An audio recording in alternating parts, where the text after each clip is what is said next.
Hola, ¿qué tal a todos? El día de hoy les vamos a hablar acerca del modelo que definió a México en un prolongado tiempo. Industrialización por sustitución de importaciones, el modelo ISI. Vamos a explicar qué fue, cómo se aplicó entre los años 40 y 80, por qué llegó a su fin. Además, cabe mencionar que es un modelo muy de posguerra, influenciado por la CEPAL, una comisión de la ONU para América Latina, que impulsaba el desarrollo hacia adentro, con un nacionalismo económico fuerte. Detrás de la teoría de esta idea es sencilla. Lo que compras fuera, mejor fabrícalo tú. Entonces, aquí exploraremos cómo funcionó eso, los éxitos, los problemas estructurales, las grietas que aparecieron. Porque este modelo funcionó por mucho tiempo, pero también tuvo sus problemas. El objetivo de México entonces, con el ISI, era ser más autosuficiente, reducir la dependencia, que no todo fuera materias primas y crear un mercado interno potente. Aquí algo muy importante y a tomar en cuenta es que el Estado no era un mero espectador. En este modelo el Estado no era mero espectador, por ejemplo, creó empresas públicas como Pemex y CFE. Invirtió en infraestructura, por ejemplo, la red de carreteras se triplicó entre 1940 a 1970. También protegió la industria nacional con aranceles y subsidios, que es una característica típica del modelo. Y como se puede ver, la intervención estatal fue muy fuerte. Este modelo funcionó durante un tiempo y los sectores que más lo notaron fue la industria de maquinaria y equipo, ya que pasó de aportar un 9% al PIB en 1950 a más del 21% en 1980.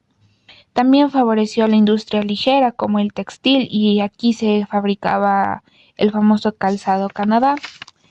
También favoreció a la industria de alimentos y la automotriz, ya que se instalaron sedes de GM, Ford y Nissan, lo cual generó cientos de empleos. También está favorecida la industria de la petroquímica que estaba ligada a Pemex. Todo eso fue el motor del llamado desarrollo estabilizador. Unos años de crecimiento fuerte, ¿eh? Un 6% anual entre el 54 y el 70. Un 6% sostenido es mucho en una época de cierto optimismo. Pero claro, aquí viene el pero de la situación. También se señala lo bueno, los límites. ¿Cuál fue el gran problema de fondo? Pues al haber una paradoja muy interesante se buscaba sustituir importaciones. Bueno, pero México siguió dependiendo muchísimo de la tecnología y la maquinaria de fuera. No se invirtió lo suficiente en crear esa capacidad tecnológica propia y además el apoyo se concentró mucho en unas pocas industrias en las ciudades, dejando un poco de lado al campo a sectores tecnológicos más complejos. Se creó un desarrollo muy desequilibrado, digamos, y eso se traduce en lo que vemos reflejado en ciudades que crecen mucho, pero un campo que se vacía, mucha migración interna y al final gran parte de la gente tampoco podía comprar todos esos productos nuevos. La capacidad de consumo era limitada. Aquí entra otro factor clave para mantener ese ritmo de inversión. Ese gasto público sin que la inflación se disparase por emitir monedas y más. ¿Qué hizo el Estado? ¿Endeudarse? Pues sí, tiró masivamente de deuda externa, y fíjate, la escalada de la deuda pública externa era menos del 10% del Producto Interno Bruto en 1960. Sí, y para 1975 ya superaba el 24%. Ahí es donde encaja perfecto la teoría de la dependencia, ¿sabes? Esa idea de que intentar industrializarte no te libra necesariamente de la subordinación a las economías centrales. O sea que la dependencia no es que desapareciera, es que cambió de forma. Ya no eran tantos los bienes importados, sino la tecnología y el dinero de fuera. Otra vulnerabilidad, precisamente. Una vulnerabilidad financiera tremenda. Y eso nos lleva directos a la crisis del 82, que fue un poco la tormenta perfecta. Se juntó todo, ¿no? Todo.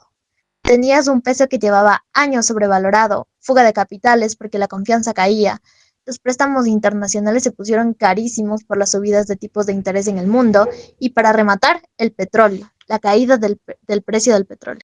Y para rematar la caída del precio del petróleo, México se había vuelto muy dependiente de esos ingresos, total que estalló y se dio la devaluación e inflación por las nubes. La deuda externa impagable, más de 86.000 millones de dólares. El modelo simplemente se agotó en definitiva. El ISI impulsó la industrialización de México, eso es innegable, y trajo décadas de crecimiento, pero tenía debilidades estructurales muy notorias como la dependencia tecnológica que no se resolvió, los desequilibrios en ciertos sectores y el peso de la deuda externa que se volvió insostenible. La crisis del 82 fue como la prueba final. La evidencia de esas bases no aguantaban más y obligó a cambiar de rumbo hacia la apertura económica que vino después, un cambio radical, y esto nos dejó pensando más allá del caso mexicano de este análisis del ISI.